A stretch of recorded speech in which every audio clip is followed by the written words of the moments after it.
जय शिवराय मित्रांनो, MPSC युद्धाच्या YouTube प्लॅटफॉर्मवरती तुमच्या सर्वांचं स्वागत आहे. आजच्या व्हिडिओमध्ये आपण मराठी व्याकरणातील एक महत्त्वाचा टॉपिक घेऊन आलो आहोत, तो म्हणजे एकाच शब्दाचे अनेक अर्थ.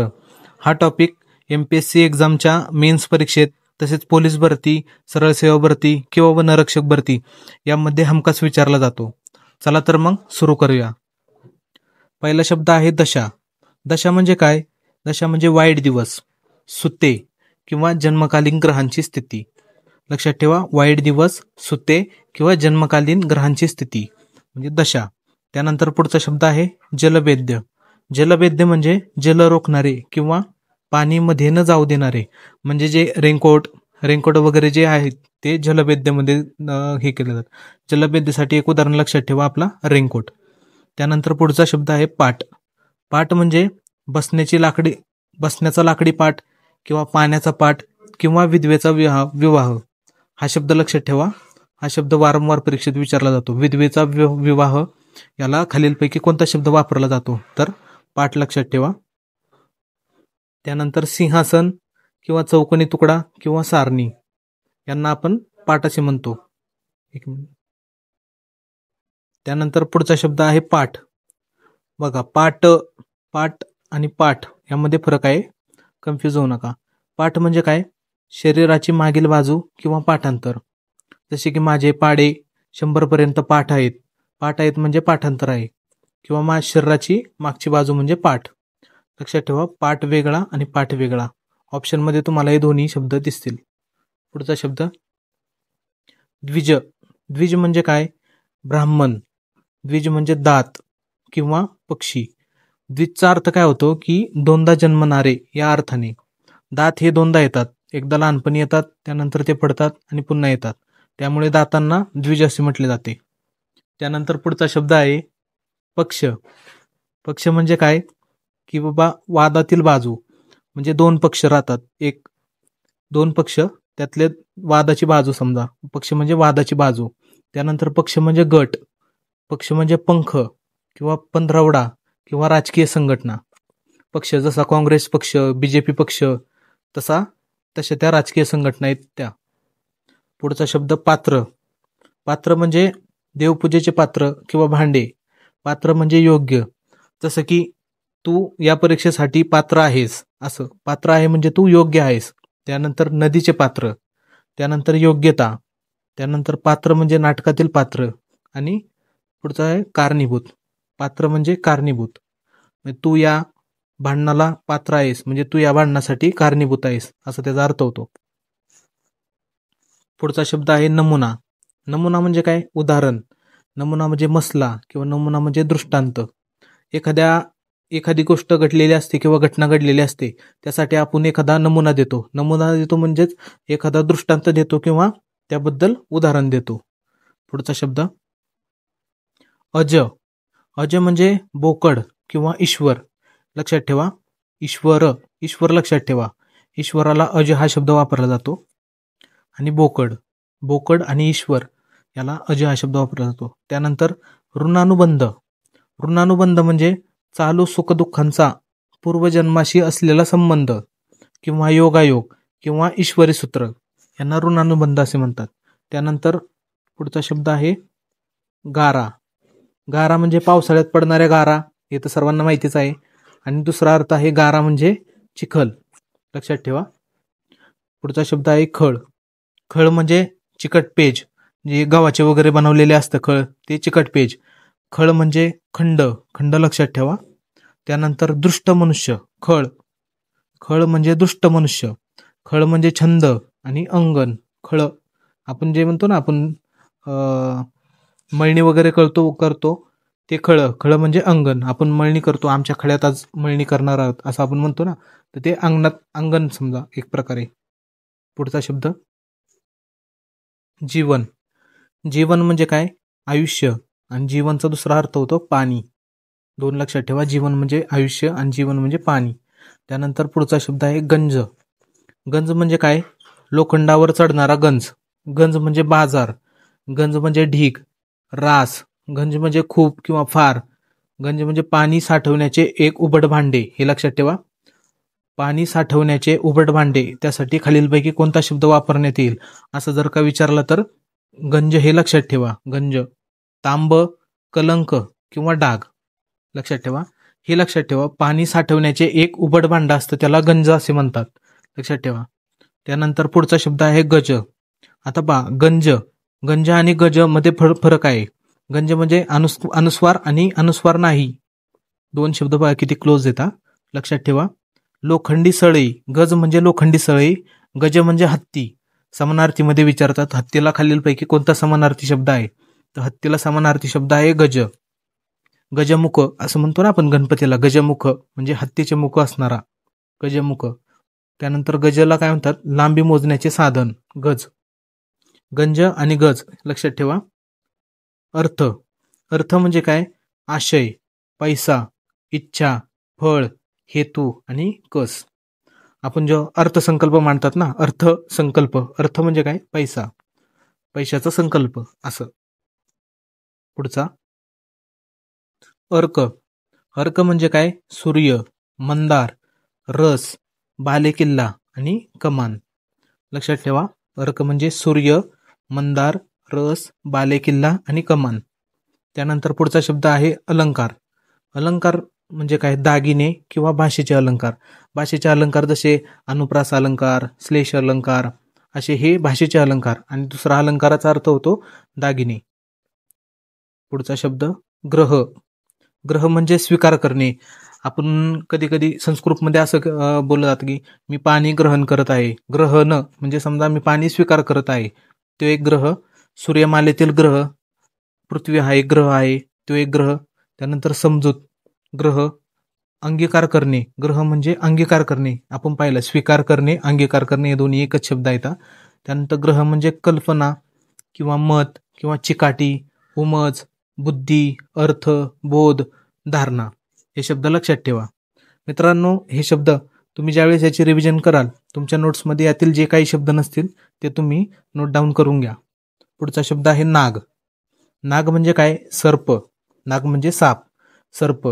हत्ती, नाग, हत्ती, शिशे आणि पर्वतवासी. नागाचे 4 शब्द आहेत, सर्प, हत्ती, शिशे आणि पर्वतवासी. पुढचा शब्द प्रमाण. प्रमाण म्हणजे पुरावा, आधार, प्रत्यंतर, माप, परिमाण, पातळी, आदर्श, नमुना किंवा मापक असे हे प्रमाणचे पुढील शब्द आहेत. व्यवस्थित लक्षात ठेवा. यातील जे शब्द तुमच्या नोट्समध्ये नसतील ते तुम्ही व्हॅल्यू एडिशन करून घ्या. तुमच्या ह्याच्यामध्ये ते ॲड करा, तुमच्या नोट्समध्ये ॲड करा. पुढचा शब्द आहे अंबर. अंबर म्हणजे काय, आकाश, वस्त्र, खिळे उपसण्याचा चिमटा. हे लक्षात ठेवा, खिळे उपसण्याचा चिमटा यासाठी खालीलपैकी कोणता शब्द वापरतात असं जर का प्रश्न पडला तर त्यासाठी अंबर हे वापरतात. समजा सुगंधी पदार्थ म्हणजे अंबर, खजिना, धान्याचे कोठार किंवा रंगाचा प्रकार. लक्षात ठेवा, अंबर म्हणजे आकाश, वस्त्र, खिळे उपसण्याचा चिमटा, सुगंधी पदार्थ, खजिना, धान्य कोठार, रंगाचा प्रकार. त्यानंतर वीट म्हणजे मातीचा भाजलेला आयताकृती ठोकळा किंवा उबग म्हणजे काय, किंवा कंटाळा येणे. आपण म्हणतो ना, मला तुझा वीट आलाय म्हणजे काय, कंटाळा आलाय. तुझं बोलणं ऐकून समजा मी बोर झालोय. बोर होणे म्हणजे उबग होणे. उबग म्हणजे काय, कंटाळणे. असं एखाद्याची वीट येते आपल्याला त्या अर्थाने. पुढचा शब्द आहे माया. माया म्हणजे धन, संपत्ती, प्रेम, वात्सल्य. प्रेम म्हणजे माया, वात्सल्य म्हणजे माया, आणि धन आणि संपत्ती लक्षात ठेवा. पुढचा शब्द कळ म्हणजे किल्ली, वेदना, भांडणाचे कारण, दुःख, रग, धमक, युक्ती, साधन, मर्म, कला, खुबी आणि भांडण. आपण एखाद्याला म्हणतो ना, कळीचा नारद म्हणजे भांडण लावणारा व्यक्ती असं. हे लक्षात ठेवा. भांडणाचे कारण, दुःख, रग, धमक, युक्ती, साधन, वेदना, खुबक. पुढचा शब्द आहे कर म्हणजे हात, कर म्हणजे सारा. आपण जो टॅक्स भरतो, जीएसटी तसले, SGST म्हणजे सारा कर भरतो आपण. त्यानंतर कर म्हणजे किरण, सूर्याची किरण. तसेच कर म्हणजे सोंड. त्यानंतर जकात म्हणजे कर म्हणजे आपण पाहिलेलं आहे टॅक्स. त्यानंतर ग्रहण, संक्रांत इत्यादी नंतर येणारा दुसरा दिवस कर. संक्रांतीनंतर असतो दुसरा दिवस, दुसऱ्या तिसऱ्या दिवशी कर असते, ती म्हणजे कर. पुढचा शब्द हवा. हवा म्हणजे पाहिजे किंवा वायू. वायू तर सर्वांना माहिती आहे. हवा म्हणजे मला पेन हवा आहे, म्हणजे मला पेन पाहिजे असा. वायू म्हणजे आपले नॉर्मल वायू, हवा येते. भाव. भाव म्हणजे काय? दर. बटाट्याचा आजचा भाव काय आहे? भाव काय आहे म्हणजे दर काय आहे. आणि पुढचा शब्द आहे त्याला सात्विक भाव. लक्षात ठेवा. पुढचा शब्द राम. राम म्हणजे काय? सामर्थ्य. आणि दुसरा शब्द आहे त्याला रुपया. हे लक्षात ठेवा, यावरती सारखा प्रश्न विचारला जातो. राम. राम म्हणजे सामर्थ्य किंवा रुपया. पुढचा शब्द कसर. कसर म्हणजे सूट किंवा रेशीम खाणारा किडा किंवा कमीपणा. आपण असं मानतो ना की बाबा काहीतरी तुझी कसर राहिली. कसर राहिली म्हणजे तुझा काहीतरी कमीपणा राहिला. पास होण्यासाठी तुझी थोडीशी कसर कमी पडली असं म्हणतो आपण, म्हणजे कमीपणा झाला. पुढचा शब्द दल. दल म्हणजे काय? पाकळी. दल म्हणजे सैन्य आणि वनस्पतीचे पान. दल लक्षात ठेवा. पुढचा शब्द आहे अंक. अंक म्हणजे आकडे, हे सर्वांना माहितीच आहे. खून, नाटकाचा एक भाग, हे लक्षात ठेवा. अंक म्हणजे नाटकाचा एक भाग. हे बाकीचा आकडे, खून वगैरे ते लक्षात येतं आपल्याला, पण हे लक्षात येत नाही. नाटकाचा एक भाग म्हणजे अंक. त्यानंतर मांडी, त्यानंतर नियतकालिकाची प्रत, सकाळचा अंक, लोकमतचा अंक, अशा प्रकारे नियतकालिकाची प्रत. अंक म्हणजे डाग, कलंक, अनुग्रह किंवा चिन्ह, असे लक्षात ठेवा. पुढचा शब्द आहे पात्र. पात्र म्हणजे भांडे. भांडे किंवा नदीचा विस्तार. नाटकातील कलावंत. नाटकातील कलावंत. नाटकात किती पात्र आहेत असं म्हणतो, म्हणजे नाटकात किती कलावंत आहेत. पुढचा शब्द नाद. नाद म्हणजे छंद, आवड, ध्वनी. ध्वनी म्हणजे नाद, लक्षात ठेवा. त्यानंतर आवड आहे आणि छंद आहे. मला लिहिण्याचा नाद आहे. लिहिण्याचा नाद आहे म्हणजे मला लिहिण्याची आवड आहे किंवा लिहिण्याचा मला छंद आहे. आणि दुसरा शब्द नादचा ध्वनी. त्यानंतर वर. वर म्हणजे आशीर्वाद. त्यानंतर वर म्हणजे पती, श्रेष्ठ, वर आणि वर खाली, अशा प्रकारे वरचा अर्थ वेगवेगळे अर्थ होतात. पुढचा शब्द मनमानी. म्हणजे कुणाचेही न ऐकता मनाला वाटेल तसे वागणे, मनमानी. त्यानंतर पुढचा शब्द आहे स्वार्थपारायण. स्वार्थपारायण म्हणजे स्वतःच्याच फायद्याचा विचार करणारा व्यक्ती. हे पाठ करून ठेवा, यावरती सारखा प्रश्न विचारला जातो. कंबाईन एक्झामच्या मेन्सला यावरती भरपूर प्रश्न रिपीट झालेले आहेत एकाच शब्दावरती. स्वार्थपारायण म्हणजे स्वतःच्याच फायद्याचा विचार करणारा. पुढचा शब्द आहे अमर. अमर म्हणजे ज्याला मरण नाही असा, अमर. हे समजून येईल आपल्याला. पुढचा शब्द हरकाम्या. हरकाम्या म्हणजे सांगितलेले कोणतेही काम ऐकणारा, सांगितल्याबरोबर लगेच काम करतो तो, त्याला हरकाम्या म्हणतो आपण. पुढचा शब्द काळ. काळ म्हणजे समय, मृत्यू किंवा यमराज. तुझ्यावर आज वाईट काळ उद्भवला आहे, म्हणजे तुझ्यावरती वाईट काळ आला आहे. दुसरा शब्द म्हणजे मृत्यू, लक्षात ठेवा. काळ म्हणजे मृत्यू आणि यमराज. त्यानंतर पुढचा शब्द आहे पाखर. पाखर म्हणजे छाया, कृपा आणि हत्तीची झूल, हे लक्षात ठेवा. हत्तीच्या झुलीला पाखर असे म्हणतात. पुढचा शब्द वावर. वावर म्हणजे शेती, मळा, वहिवाट किंवा उपयोग. शेती, मळा, शेतमळा किंवा शेत, मळा, वहिवाट किंवा उपयोग. पुढचा शब्द आहे खोड. खोड म्हणजे दोष, उणीव, लाकडाचा तुकडा किंवा वाईट सवय. आपण एखाद्याला म्हणतो तू खूप खोडीलेस. खोडीलेस म्हणजे किंवा एखाद्याची खोड काढणे, ती त्याची वाईट सवय असते. खोड म्हणजे वाईट सवय. दोष, खोड काढणे म्हणजे त्याच्यातला एखाद्याचा उणिवा बाहेर काढणे किंवा त्याच्यातला दोष दावणे, याला म्हणतात खोड. पुढचा शब्द अभंग. अभंग म्हणजे न भंगलेला किंवा काव्य रचनेतील एक प्रकार, अभंग. अभंगाचे प्रकार आहेत भरपूर, ते काव्य रचनेतील एक भाग, आणि न भंगलेला हा दुसरा त्याचा शब्द आहे. त्यानंतर अंतर. अंतर म्हणजे मन, भेदी, लांबी. लक्षात ठेवा, अंतर म्हणजे मन, भेद आणि लांबी. त्यानंतर अनंत. अनंत म्हणजे अमर्याद आणि परमेश्वर. अमर्याद सर्वांना माहिती आहे, परमेश्वर लक्षात ठेवा. त्यानंतर आस. आस म्हणजे इच्छा, गाडीच्या दोन चाकांना जोडणारा कणा, हे लक्षात ठेवा. गाडीच्या 2 चाकांना बनवणे, हा एक चाक आहे हे एक चाक आहे, तर यामध्ये दोघांना जोडणारा कणा म्हणजे ह्याला काय म्हणतो आपण, आस म्हणतो. पुढचा शब्द आहे ऋण. ऋण म्हणजे कर्ज, ऋण म्हणजे उपकार. एखाद्याचे माझ्यावरती ऋण आहेत म्हणजे उपकार आहेत. ऋण म्हणजे कर्ज आणि वजाबाकीचे चिन्ह, ऋण ऋण साईन, समजा ऋण चिन्ह, वजाबाकीचे चिन्ह.